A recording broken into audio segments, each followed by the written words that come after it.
Hello, this is my charge tape experiment. The purpose of this lab is to approximate the amount of charge on one tape from the distance created by using another charge tape to exert a force on this one.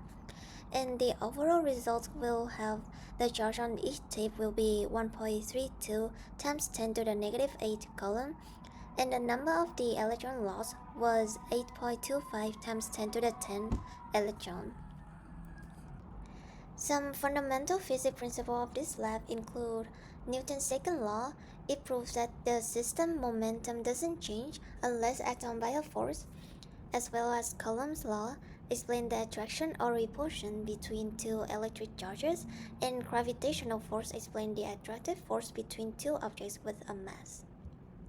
And in this lab, we're having some assumptions. The first one is we assume that both tapes will have the same net charge, meaning the charge on tape B will be the same as the charge on tape A, and we will treat a whole tape as a single point charge located at the center of the tape, and the air resistance can be negligible. Experiment detail. In this experiment, the system is the tape B, and the surrounding is tape A and everything else, and after I bring tape A close enough to tape B, they start to repel each other and create a distance of 0.02 meter. And here's the initial condition that I calculated as well as measured, and here's the short video showing me charging tape B and also tested with a charge pen. So the pen is rubbed into my clothes, so it will be likely to be negatively charged, and the tape was attracted to the pen, proving that the tape is positively charged. Next is calculation to get my number of electrons lost.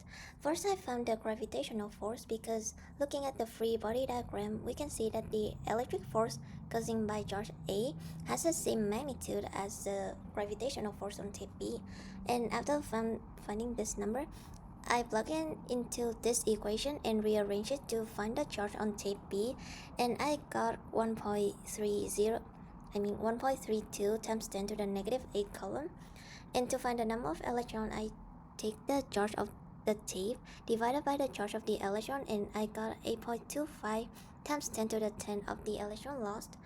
And I also found the ratio by taking the number of electrons divided by the number of atoms, and I got 2.06 times 10 to the negative 7 of electron loss per atom. Next is computational model. For a computational model, I also put in the same initial conditions as well as the equation that I used to calculate the gravitational force, the charge, and the number of electrons, the ratio, as well as the electric force. And here's the result of my code.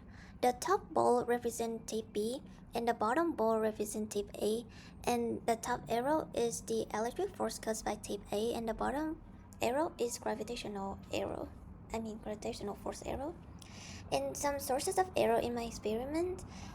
First of all, is the charge is not evenly distributed on the tape, as we was assumed that the tape will be a point charge at the center of the tape, but as I tested with the pen, the charge is more dense as it toward to one end of the tape. And the second error is the charge was being lost while handling, as I may hold it for too long or something. And the last source of error is the amount of electron loss is not the same between tapes A and tape B.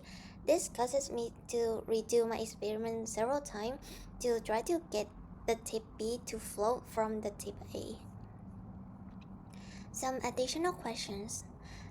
What if the electrons had a positive charge and the protons has a negative charge? Well, the observation of the experiment would be still the same, because now even though both of the tapes now have a negative charge, but it's still the same charge, but they still have the same charge, so they still repel each other.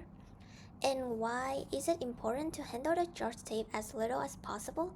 Because the tape now will try to gain the electron that it lost from another source, such as my hand for an example, to undergo a neutralization process and return to its neutral uncharged state. And that is my experiment. Thank you for listening.